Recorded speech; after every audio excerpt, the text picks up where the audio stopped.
Platform pinjaman resmi ya 360 Kredi. Bisa kasih limit tinggi hingga 20 juta rupiah. Dan pengembaliannya juga terjangkau. Bunganya di 0,04% dan bisa dicicil hingga 12 bulan. Yuk download sekarang. Nih, ajuin ya di 360 Kredi. Karena kamu bebas pilih tenor. Bisa 3, 6, hingga 12 bulan. Bahkan bunganya juga terjangkau di 0,04%. Limitnya juga bisa sampai 20 juta loh. Yuk download.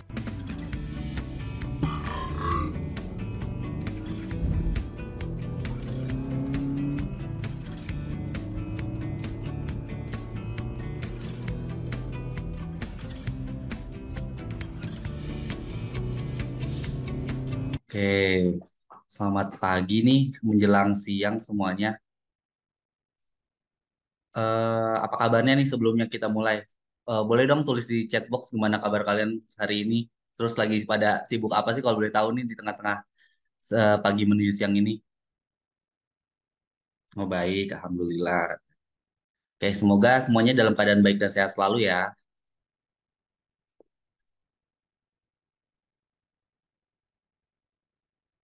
Bentar. Teman-teman semua, terima kasih udah bersedia ngikuti live webinar dari 360 Kredi pada hari ini. Dan saya ucapkan selamat datang semuanya. Sebelumnya perkenalkan, nama saya Manesa yang pada hari ini akan bersama-sama menyaksikan paparan materi yang tentunya sangat bermanfaat banget nih eh, dari dunia fintech. Dan kali ini apa namanya nama sesinya itu Bincang Fintech 360 Kredi dengan topik bahasan peran platform pinjaman online dalam mewujudkan pemerataan ekonomi. Nah, sebelum kita mulai, saya mau bakal sedikit menginformasikan nih apa aja sih yang bakal kita lakukan selama webinar Bincang Fintech pada kali ini. Pertama, pastinya akan ada sharing session bersama narasumber kita. Setelah itu akan ada sesi tanya jawab. Jadi kalian bebas banget untuk bertanya apapun yang berkaitan dengan topik bahasan pada pagi kali ini. Terus juga, jadi jangan lupa nanti ketika dijelaskan catat aja poin-poin yang pengen ditanyakan nantinya. Terus jangan dan setelah itu saat sesi tanya jawab, pertanyaan terbaik akan ada hadiah gitu untuk dua pertanyaan terbaik berupa saldo e-wallet gitu. Jadi aktif ya untuk sesi tanya jawab dan jangan lupa juga ini saya share link absensi untuk diisi sama teman-teman semua.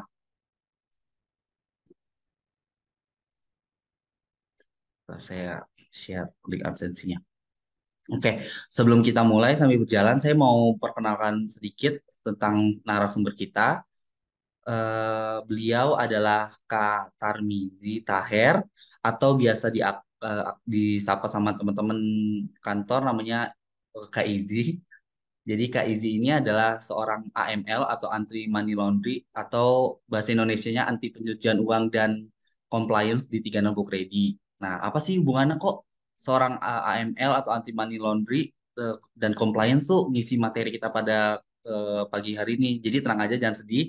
Jadi Kak Izi sendiri tuh udah malang melintang nih di dunia fintech sendiri gitu. Jadi dia udah sebelumnya udah pernah kerja di perusahaan fintech startup di seperti transfer dana, investasi, mungkin kalian udah sering pakai produknya mungkin yang warna hijau-hijau itu, terus juga pernah kerja di dompet digital juga, jadi udah ngelotok banget nih soal produk dan regulasi di perusahaan fintech khususnya peer-to-peer lending. Nah, sebelum sharing kita mulai sama Kak Izi, eh, mohon teman-teman bersedia untuk nyalain on cam ya, supaya mungkin enak Kak Izinya juga bisa melihat teman-teman semua gitu. Nah, langsung aja kita sapa Kak Izinya kali ya. Halo Kak Izi, Iya, halo Mas Manisa. gimana Kak Izi? Udah siap mau materinya? Ya, uh, uh, untuk ini sudah cukup dimengerti lah. Oke, bentar ya. Sip, Langsung aja aku serahin ke Kak Izi ya untuk memaparin materi kita pada siang hari ini. Oke, terima kasih Mas Manisa. Assalamualaikum, selamat pagi teman-teman semua. Salam sehat dan sejahtera untuk kita semua ya. Sebelumnya saya ucapkan terima kasih banyak untuk kehadiran teman-teman yang sudah meluangkan waktunya untuk bisa mengikuti webinar yang diselenggarakan pada siang hari ini ya. Gitu.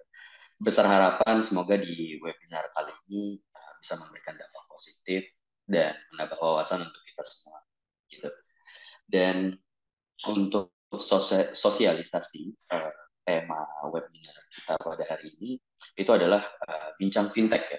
Bincang fintech, peran platform pinjaman online dalam mewujudkan pemerataan ekonomi, tentunya di Indonesia ya teman-teman. Gitu.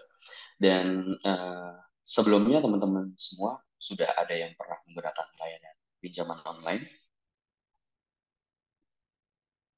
Saya yakin hampir dari kita semua pernah ya menggunakan layanan pinjaman online gitu.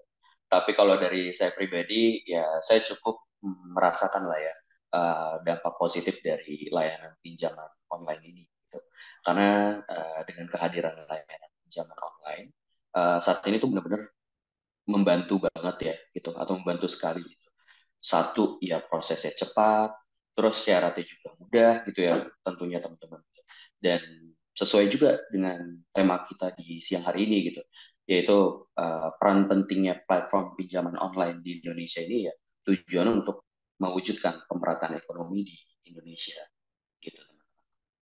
Ya, um, saat ini teman-teman apa namanya platform pinjaman online itu sedang dapat banyak sorotan di media gitu, baik di pemberitaan yang baik ataupun yang buruk ya.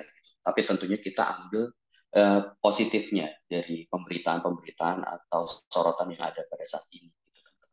Karena kehadiran platform pinjaman online itu juga mendapatkan atensi yang tinggi di kalangan masyarakat dan tentunya pemerintahan. Gitu. Bahkan dari data yang ada, gitu, dan teman-teman juga bisa research gitu ya, dan bisa juga lihat dari layar teman-teman sekalian gitu itu kita menampilkan slide yang studi kasus itu ya teman-teman, yang dimana kita mendapatkan dorongan dan dukungan juga gitu dari Menteri Perekonomian kita Bapak Erlangga ya gitu, dan juga ada pemberitaan terkait dengan pertumbuhan PDB kita di negara Indonesia ini gitu, itu besarannya berapa kayak gitu teman-teman. Karena uh, mungkin dari yang teman-teman bisa lihat di layar teman-teman gitu, pendanaan yang dilakukan oleh platform pinjaman online itu diberitakan saat ini mencapai sampai dengan 495 triliun plus ya gitu. Dan PDB kita juga menyentuh sampai dengan angka di 25 triliun plus gitu. Ya, karena kehadiran platform pinjaman online gitu, berarti platform pinjaman online itu ikut serta dalam membantu pertumbuhan perekonomian di Indonesia. Yang dimana ini juga adalah hal yang harus kita apresiasi juga ya, teman-teman. Kayak gitu. Dan um, sebelumnya mungkin saya ingin coba perkenalkan diri saya lagi ya, gitu teman-teman. Jadi perkenalkan teman-teman, nama saya M. Tarmisitaher. Saya sebagai AML Specialist and Compliance. Dan untuk terkait dengan pengalaman saya di dunia fintech gitu ya, financial technology, udah cukup lama, itu dari 2017. Saya memulai karir saya di GoPay Indonesia, dompet digital gitu ya, apa namanya, satu grup dengan Gojek, lalu juga move ke Shopee ya, mungkin ini profil singkat aja ya gitu, ke Shopee, terus move ke Bibit gitu, ke Kredivo juga sempat pernah, lalu ke Oi Indonesia, perusahaan transfer dana, dan saat ini di 360 Credit gitu. Ya kurang lebihnya cukup memiliki pengalaman di dunia tech gitu teman-teman, terkait dengan apa namanya, bagaimana sih terkait dengan regulasi, peraturan, dan apa namanya, hal-hal yang ada di dalam lingkungan financial technology gitu teman-teman. Dan sesuai dengan tema kita terkait dengan peran penting platform pinjaman online mewujudkan pemerataan ekonomi di Indonesia gitu ya. Ini benar-benar platform pinjaman online ini memiliki peran yang benar-benar penting dia gitu. Dan sudah secara nyata juga kita ketahui gitu ya teman-teman pada saat masa COVID-19. Mungkin ini kita sekedar sharing aja ya gitu teman-teman. Di mana semua gerakan kita pada saat masa pandemi COVID-19 itu ya, itu semua gerakan kita dibatasi. Dan menjawab tadi yang di slide pertama terkait dengan pernyataan dari Menko Perekonomian Bapak Erlangga, itu terkait dengan tantangan kepada platform pinjaman online itu bisa membantu pemulihan ekonomi. Dan jawabannya ya teman-teman, kita semua sudah merasakan dampak COVID-19 itu luar biasa. Banyak teman-teman kita di luar sana yang kena PHK atau bisnisnya menjadi sepi gitu ya karena pendapatan yang menurun gitu. Dan sehingga membutuhkan pendanaan untuk mempercepat inovasi apa yang harus dikembangkan dalam masa COVID-19 gitu. Dan dengan hadirnya platform pinjaman online itu memberikan bukti yang konkret kepada masyarakat dan tentunya juga pemerintah ya gitu. Bahwasannya platform pinjaman online ini hadir dan tetap berani dalam melakukan pendanaan produktif. Salah satunya ke UMKM ya gitu, pada masa pandemi COVID-19 kemarin. Yang dimana uh, peran fintech, financial technology atau pinjaman online ini itu dapat membantu usaha-usaha kecil dan menengah di Indonesia untuk bertahan dari pandemi COVID-19. Karena mungkin yang tinggi pada saat itu adalah itu industri makanan ya, food and beverage gitu. Dan dia melakukan untuk transaksinya itu online. Dan karena memang gerakan kita semua dibatasi pada saat pandemi COVID-19 kan kayak gitu. Dan apa namanya itu sangat luar biasa peran fintech membantu UMKM untuk mengembangkan inovasi-inovasi apa yang harus dikembangkan. Dan apa namanya mungkin bisa kita lihat lagi ya gitu di dalam slide ini mungkin akan ada sedikit penjelasan gitu kepada teman-teman. Jadi kayak sebenarnya apa fintech lending? Apakah sama seperti dengan peer-to-peer lending ya teman-teman? Oke, mungkin boleh di next slide, Mas Vanessa. Lalu apa hubungannya dengan pinjaman online? Ya, jadi sebenarnya baik fintech lending atau peer-to-peer lending itu hanya sebuah sebutan aja ya, teman-teman. Merupakan hal yang sama lah ya. Fintech peer-to-peer lending itu masuk ke dalam sektor industri keuangan non-bank. Jadi ini sebagai pengetahuan atau untuk menambah wawasan teman-teman gitu ya. Jadi kita tuh ada dua industri keuangan. Ada yang perbankan bank dan ada yang non-bank. Dan fintech P2P lending ini, peer-to-peer lending ini, kita masuk ke dalam sektor industri keuangan non-bank. Atau kita sebutnya itu singkatannya kalau di bahasa apa namanya regulasi itu IKNB gitu. Nah, terkait dengan industri keuangan non-bank itu kita diatur gitu, dalam peraturan otoritas jasa keuangan. Semua yang apa namanya terkait dengan keuangan itu kita akan memiliki relasi dengan pemerintahan melalui otoritasnya gitu, yaitu salah satunya OJK gitu. Dan ada juga yang ke Bank Indonesia ya gitu teman-teman untuk terkait dengan peraturan yang dikeluarkan sesuai dengan industrinya masing-masing gitu. Namun kalau untuk fintech atau peer-to-peer lending ini itu kita otoritasnya adalah OJK kayak gitu. Kita diawasi oleh mereka dan kita juga regulasi diatur oleh mereka OJK. Yang dimana tadinya industri keuangan non-bank ini kita diatur dalam peraturan otoritas jasa keuangan itu nomor 77 POJK 1 tahun 2012 gitu.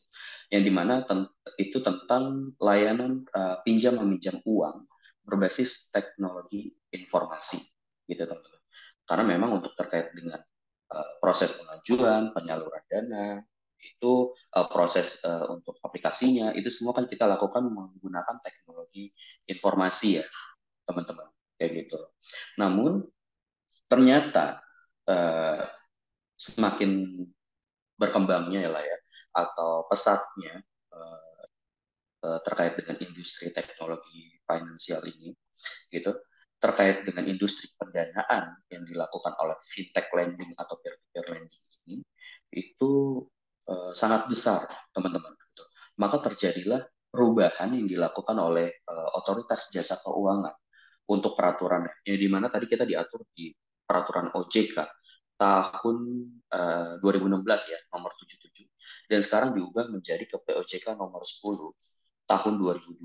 Teman-teman. Mungkin teman-teman sekaligus bisa googling atau search ya di Google itu terkait dengan peraturan yang mengatur sedemikian rupa perusahaan industri fintech lending atau peer-to-peer lending. Teman-teman bisa baca semua peraturannya seperti apa gitu ya. Terus hal apa saja yang harus dilakukan oleh perusahaan fintech lending, hal apa yang tidak boleh dilakukan perusahaan fintech lending, sehingga misalkan nanti ada yang merugikan teman-teman gitu, teman-teman jadi punya basis legal untuk bisa melaporkan hal tersebut. Gitu.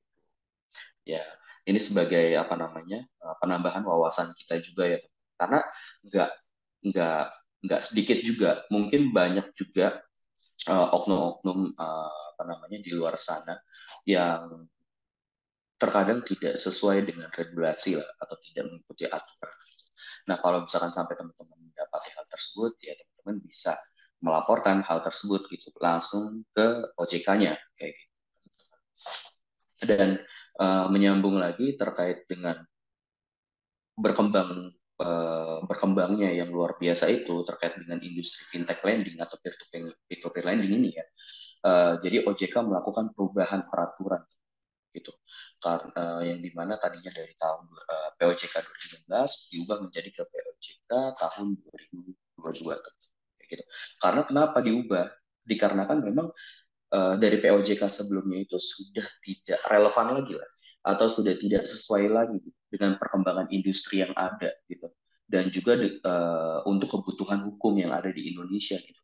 Karena sektor industri keuangan non bank atau IKNB ini itu tuh udah mulai banyak banget macamnya gitu teman-teman. Jadi harus dilakukan pembaharuan peraturan sehingga kita sebagai penyelenggara apa namanya pendanaan dan teman-teman juga sebagai konsumen ya gitu bagi perusahaan fintech lending ini bisa secara aman dan transparan dalam melakukan transaksi kayak gitu.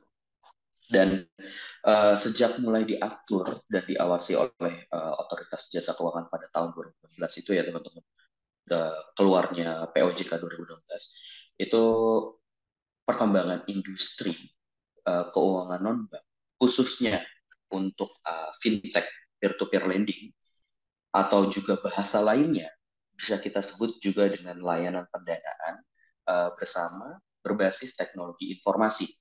Itu adalah bahasa yang diperbaharui di dalam peraturan OJK tahun 2022 teman-teman. Itu mencatat pertumbuhan yang sangat konkret ya atau sangat tinggi teman-teman. Itu tercatat sampai dengan hari ini bisnis yang ada di dalam lini fintech peer-to-peer lending ini tercatat itu ada 102 atau 101 kalau nggak salah ya, diperbarui pada bulan Oktober ini gitu, yang sudah memiliki izin dan diawasi oleh otoritas jasa keuangan teman-teman gitu. Dan fintech lending atau peer-to-peer lending kita ini sebagai platform pinjaman online, kita di dalam industri keuangan non-bank menduduki peringkat kelima gitu. Jadi apa namanya dengan total perusahaan dan antusiasme masyarakat di Indonesia ternyata tinggi juga gitu ya. Jadi semakin banyak nih perusahaan-perusahaan baru yang juga ingin terjun langsung untuk membantu pemerataan ekonomi di Indonesia, teman-teman, kayak gitu. Jadi karena antusiasmenya yang sangat tinggi, maka saat ini sudah sampai dengan hari ini ya, itu ada 102 atau 101 kalau nggak salah perusahaan yang melakukan fintech lending atau peer-to-peer lending tadi ya, gitu. Yang dimana itu masuk ke dalam industri keuangan non-bank, layanan pendanaan bersama berbasis teknologi informasi, teman-teman. Kayak gitu. Jadi kita saat ini itu ada di posisi nomor 5 gitu ya. Berarti itu udah kebayang dong kita dengan banyaknya dan apa namanya kita mendapatkan peringkat nomor 5 itu kita sangat membantu di tengah kebutuhan masyarakat dalam melakukan pemerataan ekonomi di Indonesia gitu. Dan OJK pun setuju ya terkait dengan perkembangan industri yang positif ini, itu perlu diarahkan agar memberikan kontribusi. Sorry, teman-teman masih dengar suara nggak? Internetnya kayaknya nggak stabil. Mungkin boleh jawab di komen.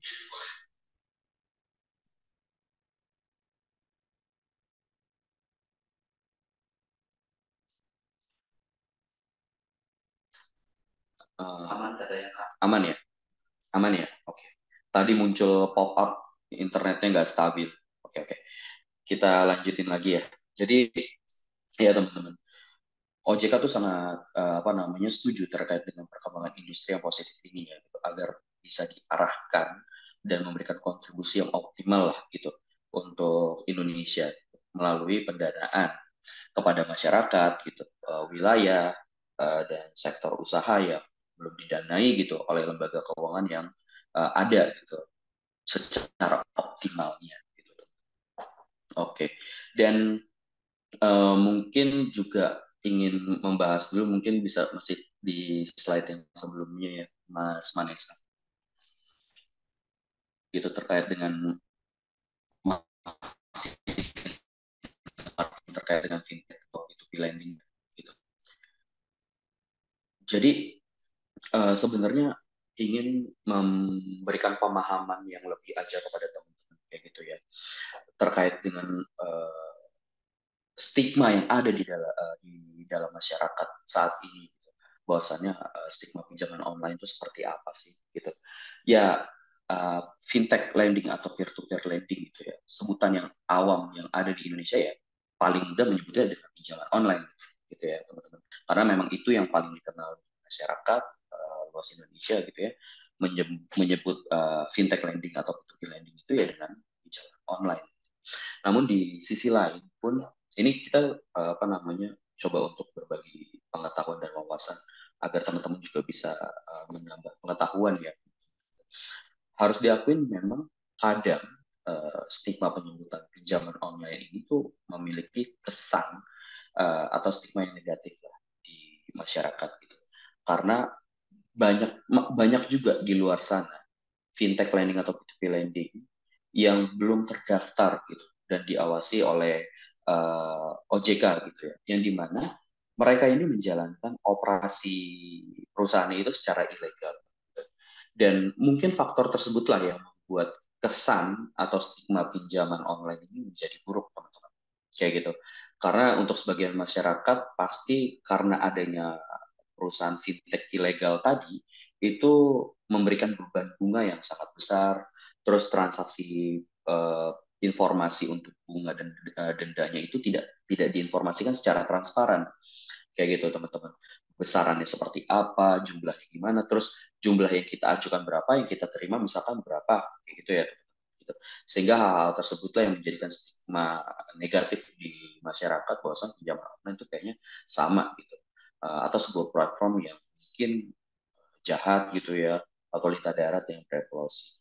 Tapi sebenarnya untuk terkait dengan stigma itu balik lagi ke perspektif kita dalam melakukan pemilihan perusahaan fintech atau P2P lending yang legit, yang jelas, terpercaya, terdaftar dan diawasi oleh OJK. Karena kalau untuk perusahaan fintech lending atau peer-to-peer lending yang sudah terdaftar dan diawasi oleh OJK, itu semua transaksi diinformasikan secara transparan. Kita memiliki perjanjian juga ya, sebelum teman-teman melakukan pengajuan pinjaman itu teman-teman harus baca dulu tuh untuk terkait dengan perjanjian kerjasamanya seperti apa gitu. Karena kita contohnya 360 Credit gitu ya. 360 Credit ini adalah platform pinjaman online. Kita ini sebenarnya perantaranya aja gitu. Kita ini sebagai perantara antara pendanaan dan peminjam seperti itu, pemberi pinjaman dan penerima pinjaman. Dan tentunya platform-platform perantara seperti 360 Credit ini ya harus terdaftar dan diawasi oleh OJK. Dan maka dari itu teman-teman juga jangan sampai salah pilih gitu dalam apa namanya memilih suatu platform pinjaman online gitu. Jangan sampai teman-teman memilih yang ilegal gitu. Jangan gitu. Teman-teman harus pilih yang legal karena nanti dampaknya kemana teman-teman? Kalau misalkan teman-teman pilih platform peer-to-peer lending yang legal, dampaknya itu bakal membantu pemerataan ekonomi yang ada di Indonesia. Teman-teman membantu negara kita ini pertumbuhan PDB-nya tuh naik gitu. Perputaran uangnya naik, meningkat dan luar biasa gitu. Sehingga kita bisa saling saling memiliki peran yang aktif satu sama lain dari sisi perusahaannya, dari sisi teman-teman sebagai penerima pinjamannya gitu ya. Karena kan tujuannya di sini kita untuk bisa memberikan pemerataan yang menyeluruh lah gitu terkait dengan perekonomian yang ada di Indonesia ini. Kayak gitu teman-teman. Jadi jangan sampai salah pilih untuk terkait dengan platformnya, pilih yang legal ya teman-teman. Yang udah pasti legit, transparan, informasi terkait dengan bunganya berapa, dendanya berapa segala macam gitu. Oke, mungkin boleh di next slide ya, Mas Vanessa.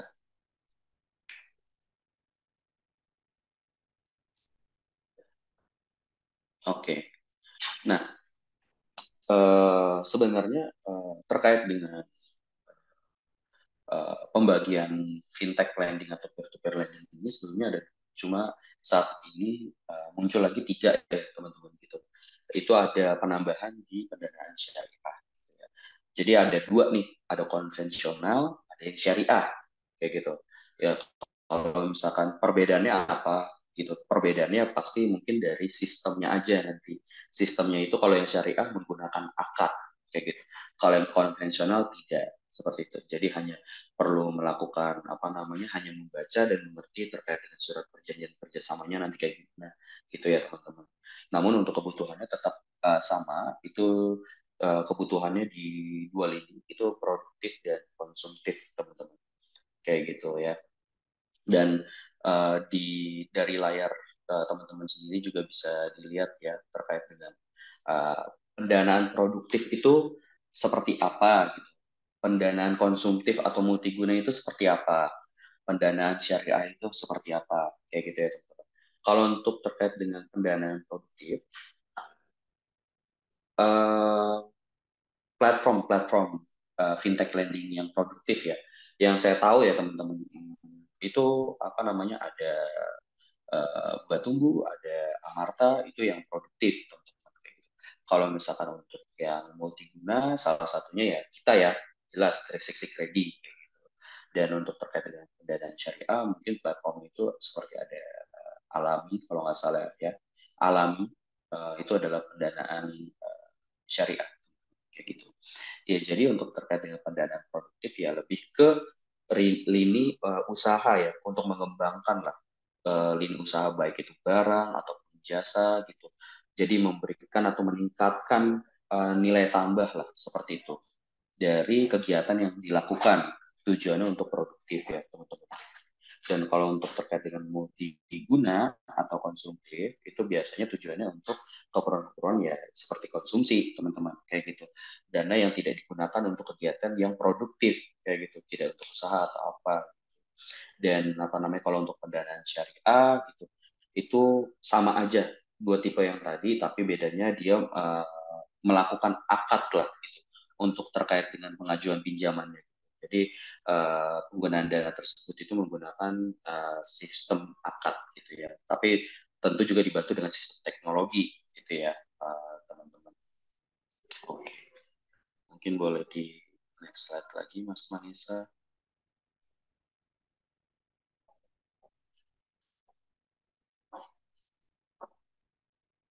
Oke, kita masuk ke dalam slide kehadiran pinjaman online ya, teman-teman, kayak gitu.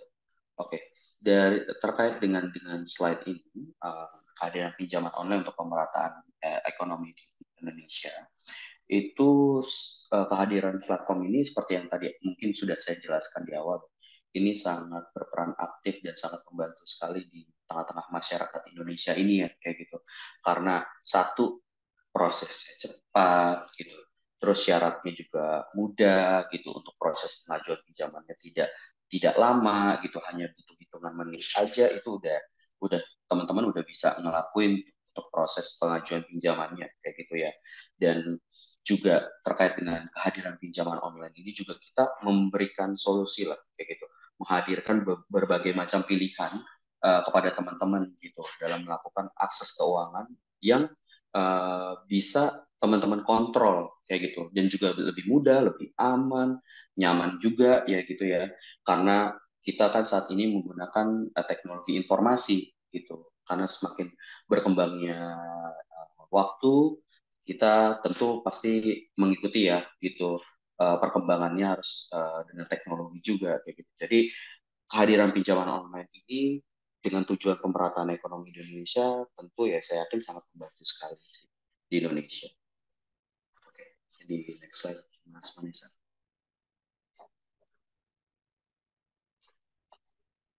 Oke, kita masuk ke dalam slide apa aja sih peran penting pinjaman online untuk pemerataan ekonomi di Indonesia ya, teman-teman. Oke, untuk terkait mungkin boleh di next slide.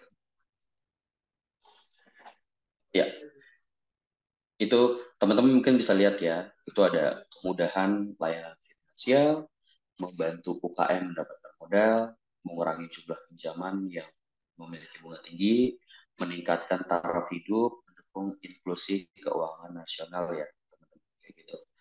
Nah, terkait dengan memudahkan layanan finansial ya, teman-teman. Ya, jadi terkait dengan hal tersebut tentu sangat memudahkan layanan finansial. Jadi kita dalam melakukan kehidupan sehari-hari dengan hadirnya dengan fintech lending atau peer-to-peer lending ini, keuangan kita, finansial kita itu jauh lebih mudah gitu, teman-teman. Kita bisa menjangkaunya dengan lebih cepat ya saat ini. Kalau misalkan zaman dulu ya kita repot gitu, karena memang perkembangan teknologi informasi itu kan belum belum rata lah kayak gitu ya, teman-teman. Jadi jangkauannya itu masih sulit ya, kita harus tetap proses secara konvensional ya ke perbankan kayak gitu ya, teman-teman. Kalau misalkan saat ini ya enggak gitu, karena kita udah udah masuk ke dalam ranahnya teknologi informasi. Jadi untuk mengakses terkait dengan layanan finansial itu ya cukup dengan mudah gitu ya. Lalu untuk yang nomor dua, itu membantu UKM mendapatkan modal kayak gitu. Ya, tadi kita masuk ke dalam pendanaan produktif ya, teman-teman. Jadi peran fintech lending atau peer-to-peer lending ini sangat-sangat membantu gitu untuk mereka yang membutuhkan pendanaan dengan cepat gitu, untuk kegiatan usahanya mereka gitu ya, untuk mengembangkan bisnisnya mereka gitu. Karena pendanaan untuk usaha itu kan dia kan akan menghasilkan barang jasa gitu ya, nilai tambah lah gitu untuk mendapatkan pendapatan bagi si penerima pinjaman gitu, atau si peminjamnya gitu ya. Jadi apa namanya, konsep ini justru sangat-sangat apa ya, diterima lah di masyarakat kayak gitu, prosesnya ya mudah, ya syaratnya ya cepat gitu ya, syaratnya mudah, prosesnya cepat kayak gitu.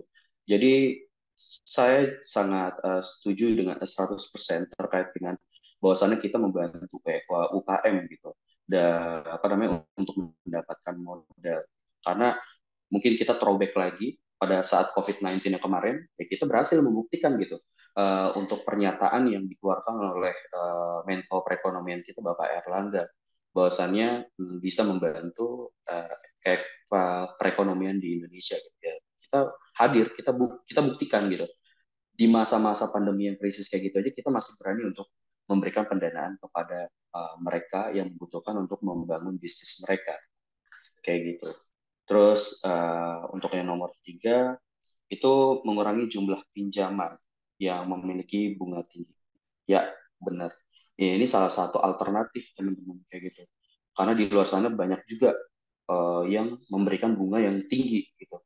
Dengan hadirnya kita, ya kita memberikan alternatif lah gitu. Jadi kita memberikan bunga yang rendah gitu ya. Biaya layanan juga yang rendah gitu, prosesnya juga cepat gitu, syaratnya mudah kayak gitu. Jadi apa namanya, ya sedikit banyaknya kita sangat-sangat membantu lah hadirnya fintech lending atau peer-to-peer lending ini di tengah-tengah masyarakat Indonesia yang membutuhkan tentunya. Karena memang kalau dari studi kasus atau berita yang tadi di slide pertama, tentu kita melihat ya teman-teman, pendanaan yang kita lakukan itu jumlahnya sangat luar biasa dan itu membantu pertumbuhan ekonomi negara kita. PDB kita mencapai dengan 25 triliun rupiah. Ya, yang dimana itu angka yang sangat besar banget sih, teman-teman. Gitu. Oke, kita lanjut ke nomor 4 itu meningkatkan taraf hidup ya, teman-teman. Jadi ya kalau misalkan kita membicarakan terkait dengan taraf hidup ya, teman-teman. Jadi kita itu kan punya batasan ya, dalam melakukan uh, uh, pembagian keuangan yang kita miliki. Misalkan uh, dari 100% dana yang kita punya gitu teman-teman ya. Itu kita harus punya limitasi atau batasan.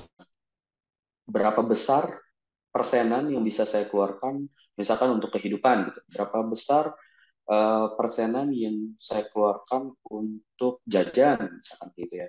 Ya, jadi kalau untuk yang kehidupan itu yang pokok-pokoknya gitu. Kalau yang jajan yang nggak pokok gitu, sekunder lah. Terus berapa persen yang harus saya keluarkan untuk nabung, berapa persen yang harus saya keluarkan untuk biaya tidak terduga ya mungkin masuknya bisa ke dana cadangan. Kalau misalkan punya hutang ya pakai dana cadangan itu untuk membayar. Nah, meningkatkan taraf hidup yang tadinya teman-teman nggak misalkan pengen beli barang gitu ya. Teman-teman nggak bisa nih dapetin barang itu karena kalau misalkan beli barang itu teman-teman harus mengeluarkan 100% dari penghasilan yang teman-teman punya, bahkan lebih daripada penghasilan yang teman-teman punya, kayak gitu. Nah, hadirnya kita, fintech lending atau peer-to-peer lending ini di tengah-tengah masyarakat, itu kita mempermudah dari keinginan yang teman-teman pengen capai, kayak gitu. Namun tetap ya, harus ada batasan atau rasio yang teman-teman tentukan, kayak gitu. Kalau misalkan dari saya pribadi, dari 100% pendapatan yang saya miliki, itu saya batasin 30% teman-teman gitu. Jadi 30% itu batasan atau rasio yang saya berikan ke diri saya itu dana untuk berhutang kayak gitu. Karena kalau misalkan lebih daripada 30% khawatirnya nanti kita nggak bisa ngontrol keuangan kita teman-teman. Nanti akan terpakai tuh masalah keuangan pokok untuk biaya makan kita sehari-hari, uang jajan kita, pokoknya jadi nggak teratur semua kayak gitu. Jadi kita jadi solusi nih hadir di tengah-tengah masyarakat Indonesia. Gitu. Uh, teman-teman bisa milih tenor waktunya gitu ya teman-teman bisa milih untuk pinjaman yang pengen teman-teman lakukan berapa kayak gitu jadi kita ya memberikan sedikit banyak memberikan bantuan atau solusi ke teman-teman lah jadi teman-teman nggak perlu pakai 100% lebih dari penghasilan teman-teman untuk mendapatkan apa yang teman-teman pengen capai nggak perlu repot sampai kayak gitu teman-teman bisa gunakan layanan yang kita sediakan ya salah satunya dari platform 360 Credit ini gitu teman-teman ya bunganya rendah terus cicilan tenor waktunya variatif gitu untuk pinjamannya juga bisa mencapai kalau nggak salah 20 juta rupiah kayak gitu nah lanjut mungkin ke nomor 5 ya itu mendukung inklusi keuangan nasional ya setuju dengan terkait dengan hal ini mendukung untuk inklusi keuangan secara nasional ya teman-teman karena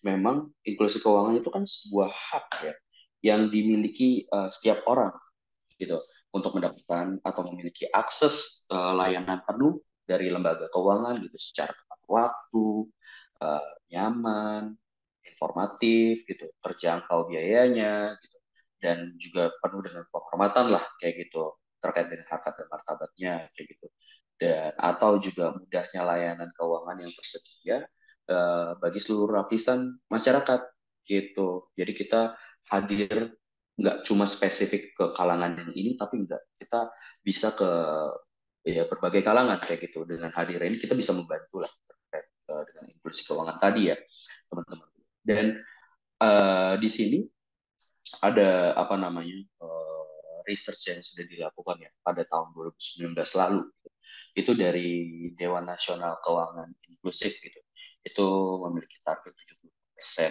inklusi keuangan gitu dan apa namanya itu tahun 2019 ya teman-teman gitu itu target 75% gitu. Namun nyatanya pada saat itu tercapainya baru sekitar kurang lebih 49% lah.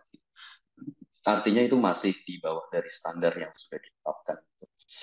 Nah, dan itulah mengapa pemerintah memiliki sebuah kebijakan yang meningkatkan inklusi keuangan secara nasional. Dan ya, dengan hadirnya fintech atau peer-to-peer lending ini, teman-teman, itu bisa membantu inklusi keuangan di negara kita, gitu. Yang di slide pertama tadi teman-teman bisa lihat lah, dengan PDB yang bisa kita capai dengan sampai angka 25 triliun itu yang luar biasa banget sih, gitu, teman-teman. Oke, mungkin boleh di next slide, Mas Manisa.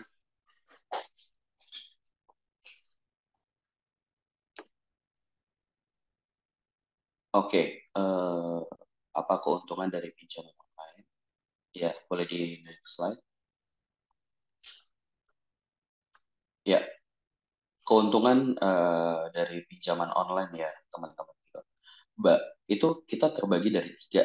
Itu ada keuntungan untuk konsumennya sendiri, penerima pinjaman, keuntungan untuk pemberi pinjaman, ya platform pinjaman online-nya gitu, dan untuk negara gitu. Nah, tiga tiga apa namanya tiga peran ini itu saling memiliki keuntungan satu sama lain untuk apa namanya perpeluang yang jadi dan juga untuk terkait dengan pemerataan ekonomi yang ada di Indonesia ya teman-teman. Satu, kalau untuk dari keuntungan dari konsumen ya, ya karena prosesnya cepat gitu, syaratnya mudah tentunya gitu. Teman-teman tuh nggak perlu repot-repot lagi ngisi paper form gitu, terus tanda tangan kayak gitu, terus pakai tanda tangan di atas materai segala macam. Itu tuh udah ketinggalan lah kayak gitu, cara kayak gitu. Karena kan kita udah mengikuti dengan berkembangnya teknologi informasi ya. Jadi semua tuh bisa dilakuin dari gadget kita pribadi gitu, dari handphone kita gitu. Jadi kita pun bisa dengan cepat mendapatkan informasi dengan berkembangnya teknologi informasi ini ya, platform mana percaya gitu, platform mana nih itu kita bisa search atau googling dari handphone kita sendiri gitu. Terus apa namanya, keuntungannya itu pilihannya banyak gitu ya, terus harganya juga murah gitu, terus mendapatkan layanan yang lebih baik lah kayak gitu. Terus misalkan untuk keuntungan dari pemberi dana atau platform pinjaman online, ya kita menyederhanakan proses pengajuan pinjamannya teman-teman. Dan juga tentunya yang lebih menguntungkan lagi adalah kita juga menekan biaya operasional yang tidak besar kayak gitu.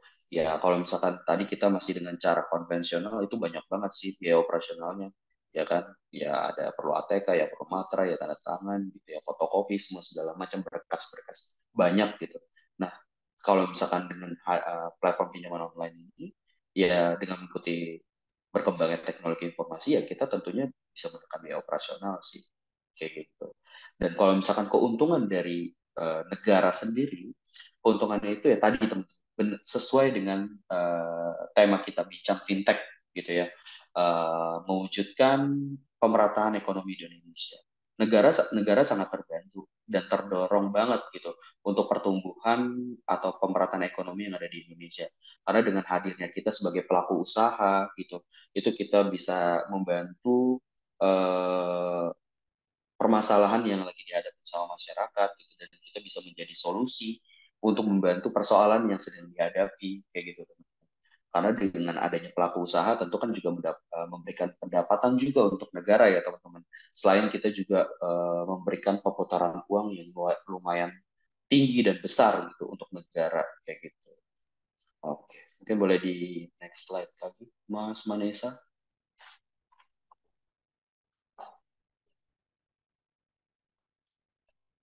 Ya, perlu diingat ya teman-teman, sesuai dengan yang tadi disampaikan, untuk pinjaman online, platform fintech peer-to-peer lending, jangan salah pilih, pilihnya tuh yang legal, ya jangan yang ilegal. Begitu. Karena kenapa?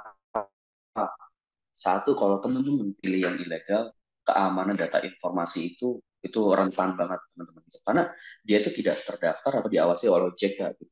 Nah, khawatirnya ketika teman-teman mengakses platform pinjaman online yang ilegal, itu ada permission lah untuk teman-teman bisa melakukan pengajuan di platform itu, yang dimana permissionnya itu sebenarnya tidak sesuai dengan peraturan OJK gitu. Contohnya misalkan mengakses kontak kayak gitu ya tanpa izin dari teman-teman kayak gitu. Jadi kalau misalkan teman-teman mau ajuin pinjaman online di platform ilegal itu, ya harus memberikan permission gitu untuk dia bisa mengakses kontak teman-teman, informasi, galeri, semua segala macam gitu ya. Itu kan sangat bahaya teman-teman gitu untuk teman-teman sendiri karena kan itu data privacy ya jatuhnya gitu. Kalau sampai jatuh ke tangan yang salah, ya nanti bisa disalahgunakan gitu, disebarluaskan gitu. Sangat bahaya untuk kita. Jadi lebih pastinya teman-teman harus memilih platform pinjaman online itu yang memang sudah terdaftar dan diawasi oleh OJK gitu. Nah, uh, apa aja sih apa namanya ciri-ciri untuk fintech peer-to-peer lending ini yang legal ya teman-teman gitu. Satu tentu ya tadi ya teman-teman terdaftar berisi di OJK itu udah pasti. Kalau misalkan itu udah pasti legal kayak gitu ya. Terus terkait dengan bunga dan dendanya gitu ya, yang dimana ini tuh diatur bunga dan dendanya gitu sama apa namanya sama OJK dan AFPI. AFPI itu adalah Asosiasi Fintech Lending Indonesia gitu. Yang dimana di tahun sebelumnya teman-teman itu kita memberikan bunga tuh kalau nggak salah di 0,8%, 0,8% itu per hari. Dan kabar baiknya teman-teman, saat ini sudah terjadi kesepakatan baru antara OJK dan AFI yang dimana itu bunganya diturunkan gitu, yang akan diterapkan oleh perusahaan-perusahaan fintech lending ya. Salah satunya 360 sudah menerapkan hal tersebut gitu. Yang dimana itu bunganya sekarang sangat rendah, itu ada di 0,4% aja per hari. Yang tadi 0,8 sekarang diturun jadi setengahnya, 50%-nya gitu. Jadi 0,4% per hari. Dan tentunya dengan adanya apa namanya perubahan ini, gerakan yang terbaharui itu semakin mempermudah dan memberikan rasa aman dan nyaman kepada teman-teman ketika melakukan pengajuan pinjaman di fintech lending atau peer-to-peer lending gitu. Terus apa namanya untuk yang legal cara penagihannya itu udah pasti sangat terstruktur, punya SOP, tidak akan melanggar apa namanya dalam berkomunikasi gitu ya, tidak akan kasar kayak gitu ya teman-teman. Lokasi kantor itu jelas semua segala macam. Terus kita memiliki syarat pinjam meminjamnya seperti apa dan tentunya harus terdaftar di dalam asosiasi ya gitu teman-teman. Asosiasi Fintech apa namanya Lending Indonesia tadi kayak gitu. AFPI ya, Asosiasi Fintech Pendanaan Bersama Indonesia kayak gitu. Jadi apa namanya jangan sampai salah pilih lah seperti itu. Oke, ini udah next slide ya, Mas Manisa ya. Oke, apa namanya? Ya, ini kurang lebihnya tadi ya teman-teman ya. Jadi apa namanya penjelasannya kurang lebih jabarannya di slide yang ini seperti itu. Mungkin boleh di next slide, Mas Manisa. Oke, fintech lending atau pinjaman online adalah sarana inklusi keuangan. Ya, seperti yang tadi sudah dijelaskan sebelumnya sama teman-teman ya, kayak gitu. Jadi kan untuk inklusi keuangan ini yaitu untuk membantu lah atau suatu hak yang dimiliki setiap orang untuk bisa dapat memiliki akses atau layanan uh, ke berbagai lembaga keuangan gitu ya secara tepat waktu, nyaman dan informatif gitu. Dan apa namanya memberikan mudahnya lah layanan keuangan yang tersedia bagi seluruh masyarakat Indonesia. Oke, mungkin boleh di next slide lagi Mas Manisa. Oke, mungkin ini kita coba kasih apa namanya journey-nya 360 di Indonesia ya, gitu teman-teman. Jadi kita pengen kasih roadmap kita kayak gitu. Dari awal sampai dengan saat ini itu kita gimana sih perjalanannya kayak gitu. Apa namanya untuk timeline kita tuh kayak gimana sih? Jadi kita tuh berdiri di tahun 2019. 360 Credit berdiri di tahun 2019. Lalu itu di bulan September ya teman-teman. Lalu di bulan Desember kita melakukan pendaftaran teman-teman ke OJK gitu agar kita ini apa namanya bisa mendapatkan cap yang dimana platform pinjaman online yang terdaftar yang legal lah gitu, yang legal bukan yang ilegal kayak gitu. Lalu di Januari 2020, ya seperti yang teman-teman bisa lihat di layar, itu kita launching personal financing produk kita di Januari 2020 ya, teman-teman kayak gitu. Lalu di bulan Juli 2020, 360 Credit itu menerapkan ISO kayak gitu, teman-teman. Jadi apa namanya, ISO ini adalah sebuah apa namanya, sertifikat lah kayak gitu terkait dengan penerapan-penerapan harusnya seperti apa sih gitu. Jadi kita menggunakan ISO ini seperti 27100 2013 kayak gitu. Ya, di tahun yang sama di bulan Desember kita ternyata memiliki jumlah user sampai dengan 1 juta plus yang sudah terdaftar di kita. Dan ternyata dengan hadirnya 360 Credit banyak juga nih antusiasmenya gitu masyarakat Indonesia gitu, dan mungkin juga harapan besarnya bisa terbantu ya dengan hadirnya kita gitu, karena memang untuk jumlah user downloadnya itu besar banget gitu. Itu tahun 2020 Desember. Lalu di bulan April 2021 kita mendapatkan license atau izin dari OJK, teman-teman kayak gitu, agar kita apa namanya bisa menjalankan bisnis kita atau operasi bisnis kita dengan baik dan lancar kayak gitu. Terus di Oktober 2021 kita bekerja sama atau berpartnership gitu dengan perbankan itu Jetrust gitu. Jadi Jetrust ini kita kerjasama sebagai channeling partnership-nya kita kayak gitu. Karena kita juga butuh untuk partnership dengan apa namanya industri keuangan yang lainnya. Untuk tujuannya, objektifnya untuk mengembangkan bisnis kita bisa jauh lebih baik lagi gitu. Oke.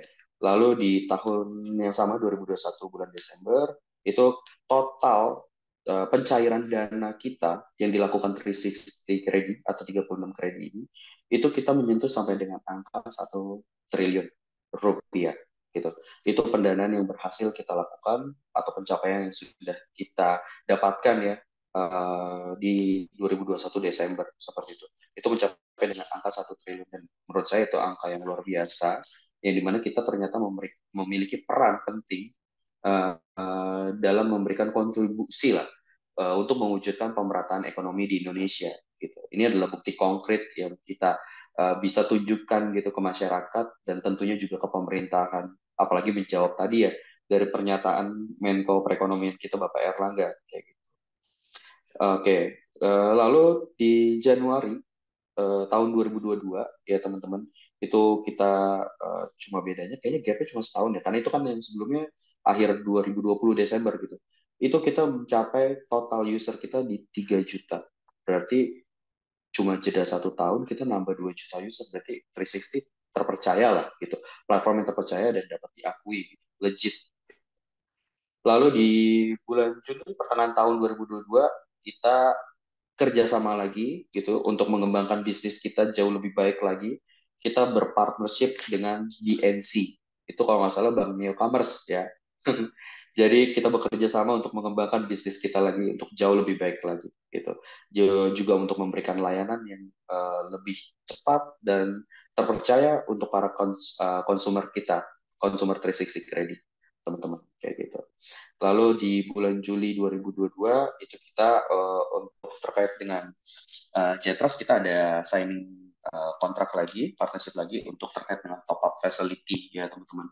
Jadi kita juga bisa mendapatkan pendanaan juga dari Bank Jetros. Kayak gitu. Lalu di tahun 2023 tepatnya di bulan Maret gitu, itu kita memiliki new credit scoring system launch. Jadi kita bisa melakukan pengecekan terkait dengan credit scoring teman-teman kayak gitu. Jadi kita bisa apa namanya mengetahui bahwasannya teman-teman tuh memiliki kredit yang baik loh gitu untuk bisa melakukan pengajuan pinjaman di kita kayak gitu. Jadi apa namanya semua tuh tercatat terkait dengan kredit scoring teman-teman gitu. Jadi jaga kredit scoring teman-teman, jangan sampai kredit scoring teman-teman itu ada apa namanya ada sedikit cacatnya mungkin kayak gitu. Jadi caranya gimana? Caranya dengan membayar cicilan atau teman-teman di platform-platform pinjaman online gitu dengan tepat waktu kayak gitu ya. Hindari denda, hindari bunga teman-teman kayak gitu. Biar apa? Biar kredit scoring teman-teman itu bagus karena nanti itu sangat berguna sekali di masa yang akan datang. Kalau misalkan teman-teman ingin melakukan pengajuan yang jumlahnya itu lumayan besar ya teman-teman, dan teman-teman harus ke perbankan kayak gitu dengan nominal yang luar biasa. Nah, kredit scoring ini sangat membantu karena itu adalah rekam jejak gitu. Jadi track recordnya teman-teman itu semua kerekam di sana. Jadi untuk mempermudah teman-teman juga gitu. Jadi bisa kelihatan juga perbankan untuk melihat kredit scoring teman-teman kayak gitu. Terus di bulan Mei 2023 kemarin itu kita launch logo baru yang sebelumnya kita itu dari warna biru, sekarang kita transisi ke warna hijau, teman-teman. Gitu. Jadi kita ingin memberikan warna baru lah, gitu. Dengan hadirnya logo baru kita atau perubahan warna yang dilakukan oleh 36 kredi ini, gitu. Dan di bulan Juli 2023 kemarin, total user kita 360 Kredi itu menyentuh sampai dengan 5 juta plus. Dan apa namanya, ini angka yang luar biasa karena hanya selang kurang lebih setahun 2 tahun itu pertumbuhannya semakin lama semakin meningkat gitu. Ya, kami juga memiliki harapan yang besar kepada masyarakat Indonesia dengan hadirnya kita, semoga bisa bermanfaat dan membantu tentunya terkait dengan persoalan atau permasalahan yang sedang dihadapi di tengah masyarakat Indonesia. Dan tercatat di akhir Juli untuk terkait dengan total disburse kita itu atau pencairan kita itu mencapai di angka 2 triliun, teman-teman. Angka yang luar biasa sih menurut saya karena antusiasme masyarakat Indonesia itu sangat besar dan sangat juga merasa terbantu dan kita juga senang bisa membantu untuk bisa memberikan pendanaan kepada teman-teman semua. Oke, mungkin boleh di next slide, Mas Manisa.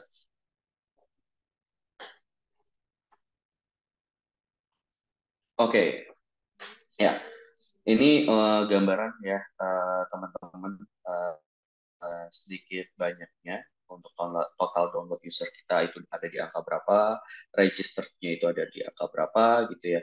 Untuk total aktifnya peminjam kita itu ada di angka berapa, dan untuk total transaction value yang tadi disebutkan, total pencairan dana sampai dengan di tahun ini hari ini itu mencapai di angka ini ya teman-teman, seperti itu total transaction-nya. Oke, mungkin boleh di next slide, Mas Manisa. Oke, nah ini kita masuk ke bagian slide terkait dengan bagaimana dengan transisi kredit dengan penyaluran pinjaman ya, kayak gitu. Nah, untuk terkait dengan transaksi kredit ini karena kita ada sebagai platform pinjaman online, fintech lending atau peer-to-peer lending gitu ya. Ya, tadi sudah dijelaskan juga gitu. Kita sudah berdiri dari tahun 2019 dan kita masih bertahan sampai dengan hari ini di tanggal 17 Oktober 2023, dan kita juga sudah melewati masa-masa yang krisis kemarin, pandemi COVID-19, dan ternyata kita semua bisa melewati hal tersebut gitu. Dan 360 Credit pun juga berhasil melewati hal tersebut, dan kita juga bisa melakukan kontribusi yang lebih dalam melakukan pemberian pendanaan kepada masyarakat yang membutuhkan pada saat itu ya, teman-teman kayak gitu. Karena ya kita mengingat lagi sesuai dengan temanya adalah bincang fintech, platform pinjaman online membantu untuk mewujudkan pemerataan ekonomi di Indonesia. Dan dengan hadirnya 360 Credit ini, kita ikut serta juga untuk terkait dengan kontribusi atau pemerataan ekonomi yang ada di Indonesia. Kayak gitu, teman-teman. Dan masih ada next slide-nya lagi, Mas Manesa? Atau sudah? Sudah ya, oke. Jadi apa namanya poin-poin penting yang bisa kita ambil di dalam sosialisasi siang hari ini ya teman-teman gitu adalah tujuannya untuk menambah pengetahuan dan wawasan teman-teman semua kayak gitu terkait dengan dunia fintech lending ini seperti apa gitu, dan kita harus bagaimana apa namanya untuk melakukan pinjamannya seperti itu, dan bagaimana cara kita mengontrol diri kita untuk bisa apa namanya mengakses hal tersebut agar kita jangan sampai jadi bumerang buat kita juga ya gitu teman-teman. Karena yang tadi sudah saya jelaskan ke teman-teman, kita harus memiliki rasio apa namanya presentasi dari 100% income pendapatan yang kita punya, dan itu harus diterapkan ke diri kita biar kita nggak terjebak lah kayak gitu. Yang dimana nanti pada akhirnya bisa menyulitkan kita semua teman-teman gitu. Dan mungkin ya saya harap sharing session kali ini semoga bisa bermanfaat dan menambah wawasan buat teman-teman ya. Dan mungkin jika ada kurang kata atau salah kata saya minta maaf kayak gitu. Dan mungkin saya kembalikan lagi ke moderatornya Mas Manesa, Terima silakan. kasih banyak nih Kak Izi untuk materinya pada siang hari ini. Mungkin udah jam-jam kritis juga, jam-jam makan siang. Langsung aja kali ya kalau punya pertanyaan terkait materi yang tadi disampaikan sama Kak Tarmizi, bisa langsung ditanyain, atau bingung nih mau nanya apa, boleh juga kok langsung ditanya aja terkait tentang kenapa sih kok bisa fintech atau pinjaman online ini tuh ngebantu untuk ekonomi. Padahal kan sedangkan berita-berita di luar sana kan lagi negatif nih terkait pinjaman online, terkait peer-to-peer lending gitu. Mungkin bisa langsung teman-teman tanyakan nama Kak Tarmizi biar langsung dijawab. Gitu. Silakan yang punya pertanyaan. Oh, dari Rian nih Gautama. Oke. Nah, tadi Kak Rian dulu ya, boleh. Kak, betul apakah suaraku kedengaran, Kak? Oke, kedengeran kok, jelas. Oke, ya aku sebenarnya mau nanya ini sih, Kak. Ada kaitannya tentang fintech dan pinjol. Di zaman sekarang ini yang kita tahu kan di masa sekarang ini pinjol itu kan punya stigma yang buruk di masyarakat. Seolah-olah pinjaman online itu adalah hal yang haram, hal yang benar-benar jahat dan harus 100% dihindarkan dan jangan pernah sekali-sekali kita menyentuh pinjol. Banyak kan orang yang ngomong kayak gitu. Tapi dari hal yang aku sebutin tadi itu kan hal yang menyebabkan stigma buruk di masyarakat tentang pinjol itu adalah karena ada badan-badan pinjol yang ilegal dan nggak terawasi oleh OJK, ditambah juga dengan kondisi masyarakat yang kita yang nggak paham dan enggak teredukasi tentang masalah keuangan sama sekali gitu. Sehingga ketika mereka tahu ada peluang untuk dapat uang secara instan, padahal risikonya besar, kayak pinjol-pinjol ilegal tadi itu punya bunga yang tinggi, data-datanya jadi terekspos dan sebagainya, karena mereka nggak ngerti risiko term agreement dan sebagainya itu. Mereka langsung ngambil uang ya tanpa pelajari risiko-risiko dari pinjol itu kayak gimana. Nah, dari sini kan dari sini juga dari pemaparan dari Kak Izi tadi mengenai pinjol yang legal itu punya manfaat yang besar buat manfaat perekonomian Indonesia, salah satunya kayak punya peran ekonomi buat pemerataan ekonomi Indonesia dengan peminjaman ke pelaku bisnis biar ekonomi itu tetap dan juga pinjol itu kan kalau kita bilang kayak stigma masyarakat hapus pinjol dan sebagainya, itu menurut aku juga itu nggak bisa dihindarin karena segala sesuatu sekarang ini udah mulai banyak yang beralih ke sistem digital dan online juga, semestinya badan-badan simpan pinjam ini juga beralih ke online dan digital gitu juga dong, karena itu kan kita harus beradaptasi juga. Nah, kalau dari kasus tersebut kira-kira ada nggak edukasi ke mereka-mereka yang akan pinjam uang dari badan-badan pinjol yang udah terdaftar di OJK ini? Karena kalau misalkan mereka nggak melakukan edukasi kan nantinya ini bisa aja nggak akan berjalan dengan mulus gitu di masyarakat, karena masyarakat nggak akan mikir event ini udah terdaftar di OJK dan sebagainya macamnya gitu, karena mengingat kasus-kasus yang terjadi itu kayak masyarakat yang utangnya sampai 40 juta sampai miliaran karena kena pinjol itu kan mereka karena tergiur proses yang cepat, mereka kelilit hutang, mereka ada situasi yang mendesak dan sebagainya, terus kayak gampang dapat modal jadinya kegoda itu aja, nggak punya duit, nggak punya modal, nggak punya pendidikan, langsung disuguhin gitu ya siapa yang nggak mau ambil gitu, kayak ya ya whatever as long as it will help me to get any monetary fund, nggak peduli terms and agreement-nya kayak gimana, yang branding kasih stigma jelek dan sebagainya itu tadi buat pinjol yang penting tetap gua ambil. Itu kira-kira ada nggak Kak edukasinya nanti? Baik, Oke, makasih Kak Rafas. Ini mau langsung dijawab sama Kak Izi atau gimana Kak? boleh, boleh. Oke, silakan. Oke, sebelumnya terima kasih ya Mas Rian untuk pertanyaan yang bagus banget. Terkait dengan edukasi, ya salah satunya ini dengan cara yang sedang dilakukan oleh Sisi Kredi ya tentunya gitu. Ini adalah sebuah edukasi yang kita lakukan kepada masyarakat, walaupun memang secara skupnya mungkin masih belum merata ya gitu, karena memang ada keterbatasan informasi yang mungkin juga tidak bisa di-reach oleh masyarakat luas terkait dengan apa yang sudah dilakukan oleh 36 kredi ini gitu. Namun mungkin satu hal yang bisa saya kasih penjelasan ke Mas Rian terkait dengan pertanyaannya tadi ya, edukasi. untuk para pelaku peminjam ataupun pemberi pinjaman kayak gitu ya. Eh, Mungkin saya bisa memberikan penjelasan dari sisi peminjamnya dulu, karena kita sadar dan tahu secara sama-sama gitu ya, semuanya menyadari bahwasanya perilaku peminjam itu kan banyak ya, karakteristiknya banyak gitu. Nah, mungkin tadi sudah disebutkan juga oleh Mas Rian gitu. Yang penting prosesnya cepat nih, yang penting gue dapat dananya cepat nih, nggak peduli agreementnya seperti apa, bebas segala macam kayak gitu. Nah, sebenarnya perilaku dari peminjam atau borrower itu sendirilah yang membuat stigma bahwasannya pinjaman online ini adalah platform yang jahat. Sebenarnya harusnya perlu diketahui juga oleh para peminjam itu sendiri gitu. Di mana kita sudah sebagai platform gitu ya, kita sudah memberikan informasi gitu. Sedikit banyaknya juga ada terkait dengan edukasi di dalam perjanjian kerjasama kita gitu.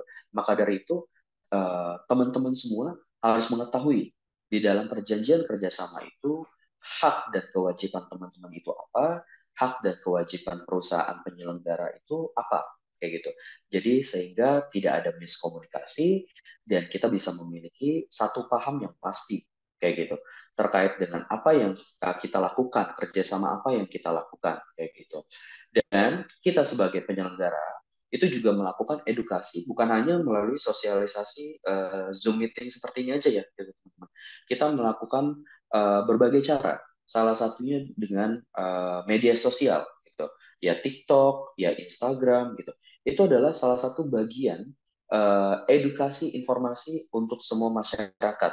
Tidak hanya terbatas kepada pengguna 360 trading saja, tapi juga untuk non pengguna ya, gitu yang dimana mereka bisa melihat tanpa harus mendownload aplikasi kita gitu. Dia bisa melihat gitu, dia bisa mengerti terkait dengan informasi edukasi yang diberikan oleh para penyelenggara, pelaku usaha atau seperti 360 Credit ini kayak gitu. Jadi mungkin yang harus kita pahami juga adalah kita harus paham kepada diri kita sendiri sebagai pelaku peminjamnya gitu. Jadi kita harus memahami isi perjanjian kerjasamanya, jangan sampai nggak dibaca. Nanti kalau misalkan nggak dibaca, taunya kita cuma terima duit masuk ke dalam rekening cepat, terus kita bisa gunakan untuk kebutuhan konsumtif kita, itu kan satu hal yang nggak baik ya. Dari situ aja kita udah bisa tahu habitnya nggak baik kayak gitu. Jadi jangan sampai habit yang gak baik itu justru malah mendatangkan malapetaka buat si peminjam itu gitu. Yang nanti ujung-ujungnya ditagih segala macam, terus apa namanya bayarnya nggak sesuai jatuh tempo yang sudah disesuaikan gitu, yang disepakati kayak gitu ya. Jangan sampai kayak gitu. Jadi kita harus memiliki kontrol atau peran terhadap diri kita masing-masing.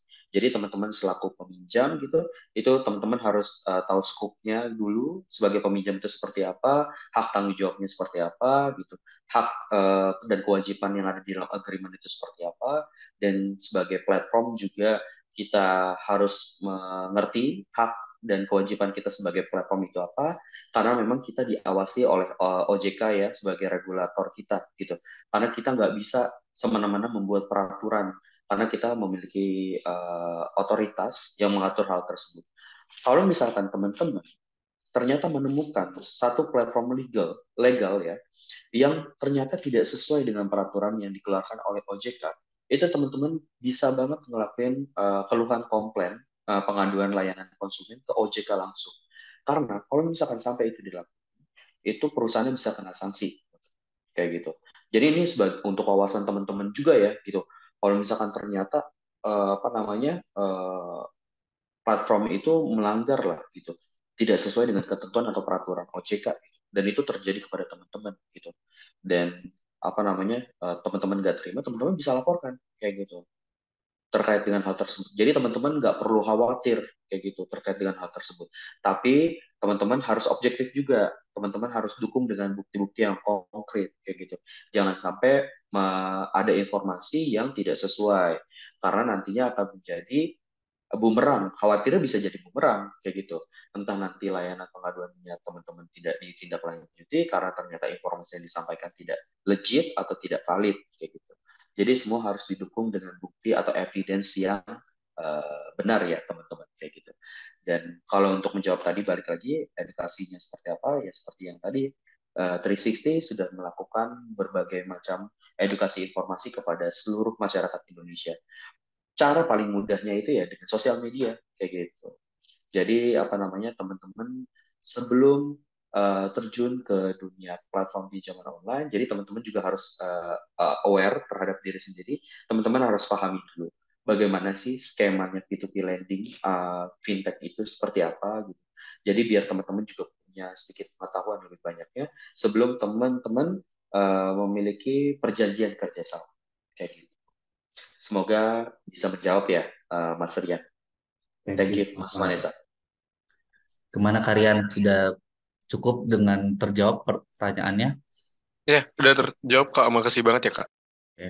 Mungkin buat teman-teman di sini yang penasaran kayak apa sih emang edukasi yang dilakuin sama 36 Ready, bisa langsung follow Instagram kita di @36ready di Instagram, di TikTok atau di YouTube juga ada. 36 Ready nggak ada yang lain. Maksudnya nggak ada yang .id atau apa gitu. Oke, lanjut ya. Ini ada Kak Lafaz nih, mau juga. Silakan Kak. Oke, sebelumnya halo Kak, apa suaraku kedengaran? Jelas Kak Lafaz, silakan mau Oke, ditanya apa? oke, makasih Kak atas kesempatannya. Aku mau nanya, sebenarnya ini pertanyaan simpel aja sih. Tadi kan di paparan dari judulnya aja kan, kalau pinjaman online ini bisa mendukung pemerataan ekonomi di Indonesia kan ya Kak. Nah, sebenarnya terus tadi di salah satu paparan Kakak juga itu kayak ngejelasin kalau mendukung UMKM untuk mendapatkan modal. Misalnya gini Kak, aku mungkin sedikit ngambil studi kasus ya Kak. Misalnya kayak anak muda nih, terus dia tuh nggak punya modal. Nah, sedangkan dia pengen nih ngebangun bisnis atau kayak jualan, bangun usaha tertentu. Nah, akhirnya karena pinjaman online ini sangat gampang gitu loh, cuma untuk KTP serta membaca syarat-syaratnya. Berarti dia akhirnya meminjamlah pinjaman online ini. Terus di ACC sama pinjaman online ini. Setelah di ACC, akhirnya dia membangunlah bisnisnya ini. Tapi ternyata pada akhirnya selama sebulan pertama awalnya bisnis itu kan nggak mudah ya Kak. Maksudnya membangun bisnis dari awal itu sebulan pertama itu di fase mana itu bukan fase yang mudah karena harus apa ya membranding bisnisnya ini agar lebih tinggi.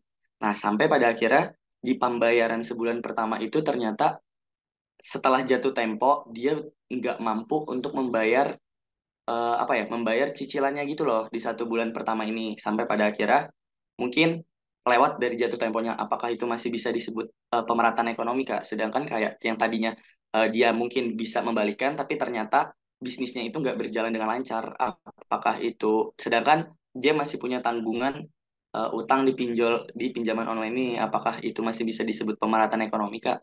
Terima kasih. Baik, Oke, itu Mas. Kak Izzy mau langsung jawab lagi? iya. Sebelumnya terima kasih untuk pertanyaannya Mas Lafaz ya. Pertanyaannya bagus banget gitu. Mungkin ya saya bisa menjawab seperti ini Mas Lafaz. Tanpa mengesampingkan sebenarnya kita ini siapa gitu dalam melakukan proses pengajuan pinjaman. Tapi satu hal yang harus kita pahami bersama gitu. Dan saya yakin juga kita semua setuju satu sama lainnya. Misalkan dia baru lulus lah gitu, dia nggak punya income kayak gitu, dia pengen bikin bisnis, terus tapi nggak punya modal, gimana ya caranya gitu. Sebelum melakukan pinjaman yang nantinya dilakukan tersebut, pasti kan sudah memiliki sebuah rancangan yang pasti seperti apa kayak gitu. Dan ini sebenarnya ada hubungannya dengan penjelasan yang saya sampaikan sebelumnya gitu. Dalam rasio kita dalam utang kita harus tahu kapasitas kita itu berapa persen seperti itu. Nah, tujuan pemerataan ekonomi di Indonesia ini tujuannya untuk kegiatan pendanaan yang memang sebelumnya ini sudah berjalan dan itu sektornya adalah produktif kayak gitu ya. Nah, masuk ke dalam yang tadi, dia ingin melakukan membangun bisnis gitu. Cuma dia baru nih kayak gitu. Nah, bisnis seperti apa sih yang apa namanya yang ingin dibangun gitu, skalanya seperti apa, besar atau kecil kayak gitu. Padahal dia itu baru lulus gitu, dia belum punya aktif income-nya kayak gitu ya. Belum jelas lah pendapatannya kayak gitu. Dan kita ini sebagai platform fintech P2P lending, kita kan memiliki credit scoring, sistem credit scoring ya, untuk mengecek apa namanya credit scoring teman-teman itu saat ini seperti apa sih kayak gitu. Nah, kalau misalkan teman-teman yang tadi ya case-nya ya, dia baru lulus sekolah, gitu, terus dia pengen mau bisnis, dia lalu inisiatif nih, coba ajuin pinjaman online aja gitu. Nah, ketika dia melakukan proses pengajuan pinjaman itu ada proses yang dimana kita melakukan pengecekan kredit score, yang dimana kalau dia baru lulus, dia belum pernah melakukan apa namanya pinjaman online sebelumnya, itu nggak akan tercatat tuh kayak gitu. Untuk terkait dengan apa namanya track recordnya ya, historinya dia gitu, rekam jejaknya dia gitu, itu tidak akan terlihat kayak gitu karena dia belum punya histori gitu. Jadi apa namanya ada dua hal kemungkinan yang terjadi. Yang satu mungkin tidak akan disetujui gitu karena belum ada kepastian, karena dia belum apa namanya memiliki histori pinjaman yang dari industri yang lain, lalu juga melihat backgroundnya dia baru lulus, lalu kan di dalam proses pengajuan pinjaman itu kan dicatat ya status pekerjaannya apa segala macam, terus income-nya berapa sebulan kayak gitu. Nah itu semua dilakukan oleh tim yang namanya credit analyst gitu dalam melakukan persetujuan pinjaman yang dilakukan. Itu case yang pertama mungkin kemungkinannya gitu. Dia tidak akan disetujui karena satu background checkingnya aja udah nggak lulus kayak gitu. Yang kedua, mungkin disetujui gitu. Tapi diberikannya dengan limit yang sangat kecil gitu. Yang kita memiliki penilaian atau assessment sebagai platform pinjaman online ya. Kita kita melakukan assessment ke semua para peminjam, calon peminjam kita gitu. Kita melakukan assessment sekiranya berapa limit yang bisa kita berikan kepada calon peminjam tersebut gitu. Nah, berdasarkan dari tim kredit analis, lalu asesmen yang sudah kita lakukan, gitu, ternyata dari background checking yang sudah kita cek seperti ini, gitu. Lalu juga untuk terkait dengan income yang belum ada, semua segala macam itu udah kita asesmen semua lah kayak gitu. Nah, kemungkinan yang kedua ini adalah diberikan, disetujui, tapi limitnya kecil. Kayak gitu, Mas Lafaz. Jadi nggak akan mungkin diberikan limit yang besar. Dan apakah mungkin dengan limit kecil itu bisa membangun uh, bisnis dan bisa berjalan dengan cepat gitu? Karena tadi Mas Lafaz juga sudah sebutkan ya, namanya bulan pertama, namanya masih merintis, dan mungkin bisnisnya langsung meroket gitu, segala macam. Tentu, saya juga percaya itu, karena saya juga sebenarnya pernah menjadi pelaku usaha gitu. Yang bulan pertama, bulan kedua itu pasti apa namanya lagi masa-masa apa ya merintisnya lah gitu. Nggak akan langsung cepat profit lah kayak gitu. Dan faktor yang lainnya adalah kita harus memahami diri kita gitu. Jadi kita harus paham kalau misalkan ternyata gitu kita belum ada income, mungkin kita bisa bekerja dulu gitu. Nah, tujuannya dengan temanya tadi pemerataan ekonomi di Indonesia itu ya, kita membantu UMKM yang sebelumnya itu sudah eksis gitu. Sudah eksis dan kita bantu untuk melakukan pendanaan agar UMKM-nya dia itu bisa berinovasi dan berkembang jauh lebih baik lagi kayak gitu. Jadi mungkin ini beda case, tapi semoga bisa menjawab dari pertanyaan Mas Lafas ya, kayak gitu sedikit banyak. Oke, mungkin dilanjutin ke Mas Manisa ya. Gimana Silakan. Kak Lafaz sudah cukup puas dengan jawaban dari Kak Izi?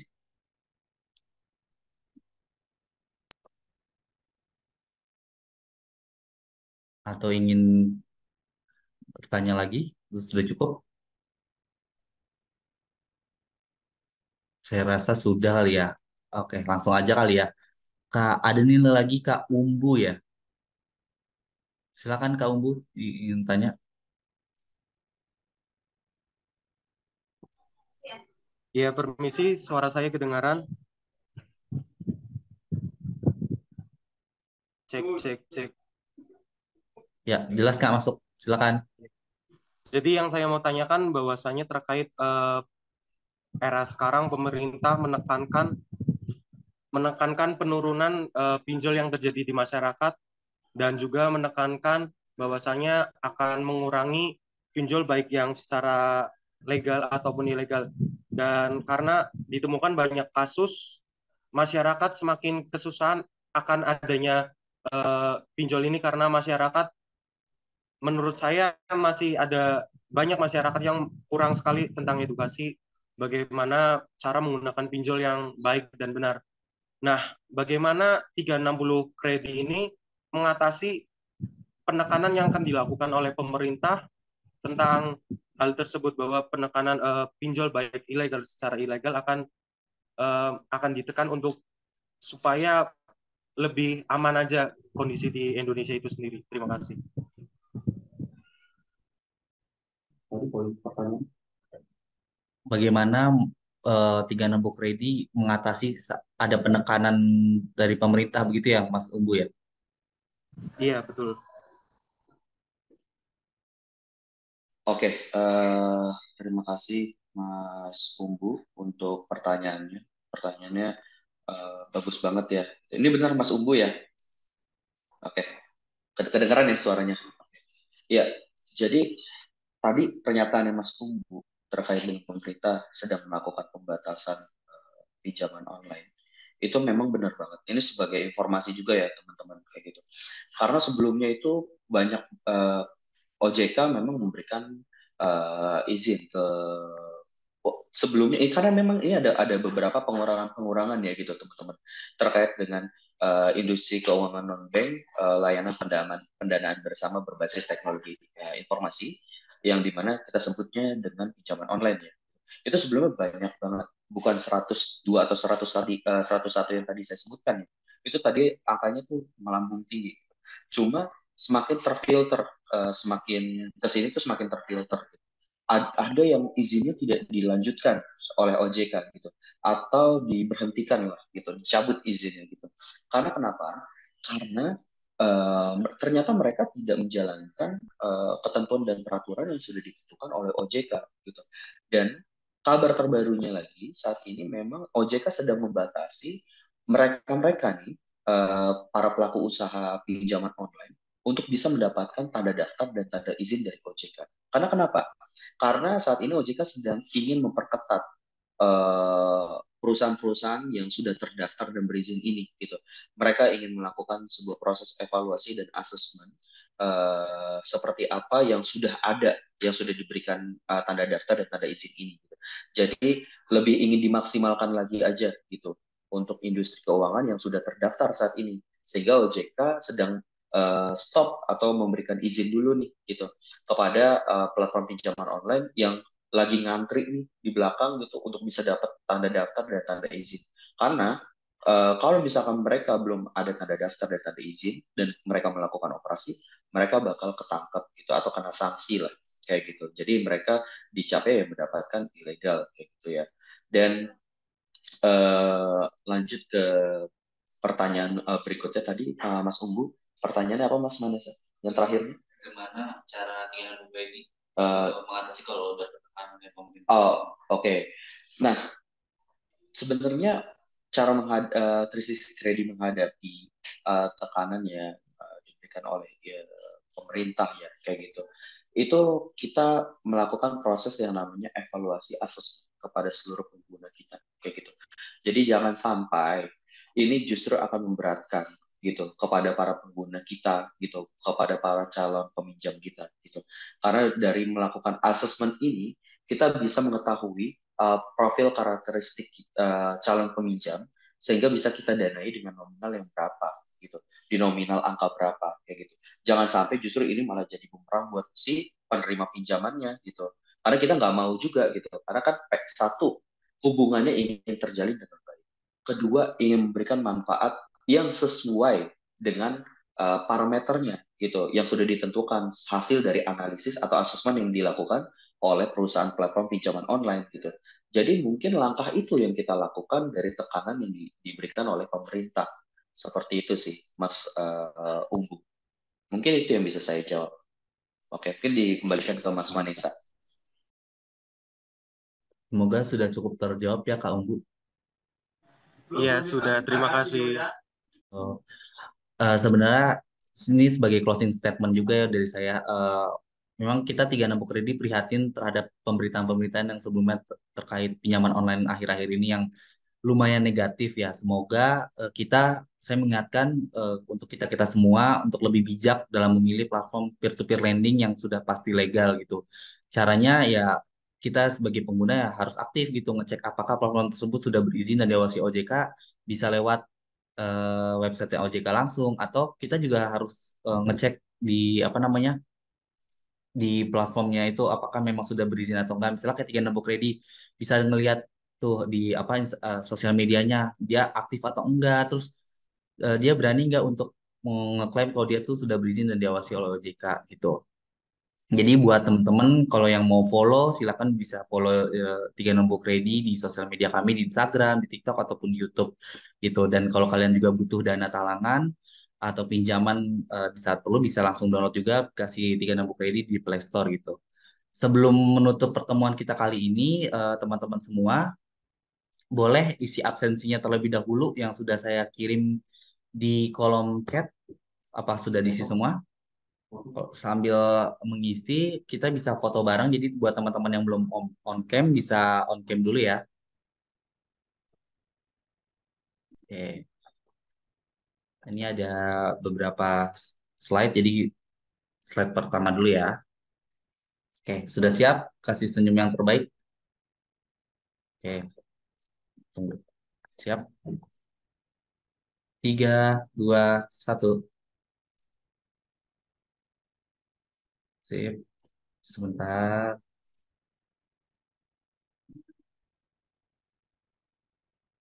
Sekali lagi ya. 1, 2, 3. Oke, sudah. Oh ya, gimana Kak Izi mau ngasih tahu langsung untuk pertanyaan yang terbaik tadi?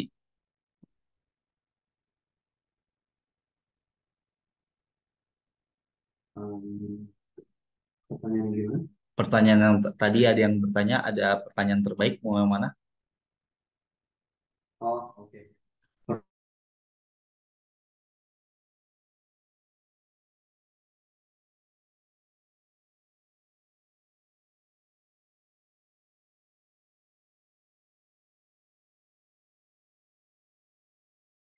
Baik, kalau dari Kak Izi, Kak Rian dan Kak Lafaz ya tadi. Oke, untuk Kak Rian, Kak Lafaz dan teman-teman semua jangan lupa absensi biar kita bisa berkoneksi lagi ya. Kurang lebihnya ya, itu presentasi dari 36 Kredi. Semoga bermanfaat buat teman-teman semua untuk kedepannya lagi untuk lebih bijak dan memilih platform peer-to-peer atau pinjaman online yang aman dan berizin OJK. Gitu. Kurang lebihnya mohon maaf. Silakan teman-teman udah bisa live. Selamat siang semuanya. Selamat beraktivitas. Thank you semuanya, teman-teman.